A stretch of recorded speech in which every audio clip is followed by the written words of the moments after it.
Guide my feet while I run this race. Guide my feet while I run this race. For I don't want to run this race in vain. Do you ever have the situation where you're led or guided or almost pushed to be someplace that you need to be instead of the place that you thought you wanted to go? You have been moved to the place you need to be instead of the place that you thought you wanted to go. I lived most of my life on the far west coast or the far east coast. I grew up in California, right in the middle of Silicon Valley, way out there. And then I moved myself with my beautiful wife all the way to the tip of Cape Cod, the most eastern point you could possibly get, and skipped everything in between most of my life. So for 58 years, I avoided everything in the middle, most especially what I called the South. I was afraid of the South.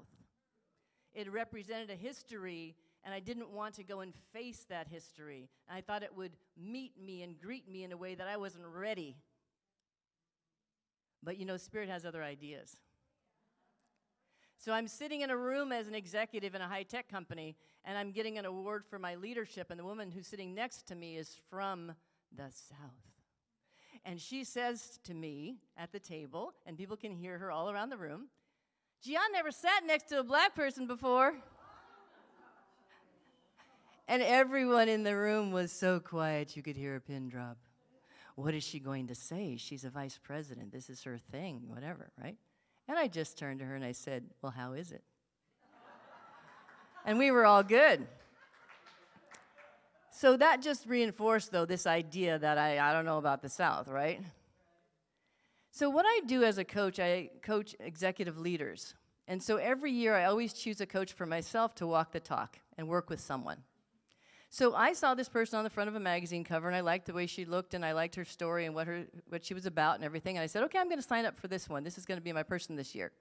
I was very busy, wasn't paying attention to anything, and I signed up for a 2-day retreat with her, and I needed to book my flights for the retreat where I was going to go. Where was I going to go? Charleston, South Carolina. I said, oh, come on. And I was already booked. I was already booked with the event, so I needed to go. So there I was in the place where most of the enslaved people came through to the United States. And I needed to walk up to that dock and deal with that situation. But that was Spirit speaking to me saying, I know where you thought you wanted to go, but this is where you need to be. Okay? And that was just a few years before I was invited to be a facilitator on a program for a travel educational company that I always worked with, and I didn't, again, not paying attention to what the thing was exactly, but you know what you're going to do? And we can show that first slide. This is what you're going to do. You are going to be on the Civil Rights Trail, not just learning about it, you're going to walk it. You're going to walk the Civil Rights Trail. You're going to be in Montgomery, Alabama. You're going to be in Selma. You are going to walk the Pettus Bridge. You're going to walk the walk from the river to the place where people were auctioned off. This is going to be yours to do, and they want you to talk about it and write about it. This is what Spirit does. Stands me next to a statue of Rosa Parks where she got onto the bus. Okay? This was necessary for my growth. So this afternoon, I am going to talk a little bit about this idea of getting proximate with that which challenges you, getting close to the things that you might find a little bit scary, getting deep on those issues because we need to know the soil from which we came in order to decide what we're going to grow from now. So get proximate with me this afternoon. This is an expression that Brian Stevenson, who founded the Equal Justice Institute, made very, very famous in his movie Just Mercy, in his book Just Mercy. He says, get proximate with that which challenges you, get proximate with the suffering, get close to it. He was a Harvard-trained lawyer who moved to Alabama to release prisoners from death row. Sometimes we need to get close to the thing that we maybe fear in order to transform into something new. Get proximate with me this afternoon at 1:30. We'll see you then. Thank you.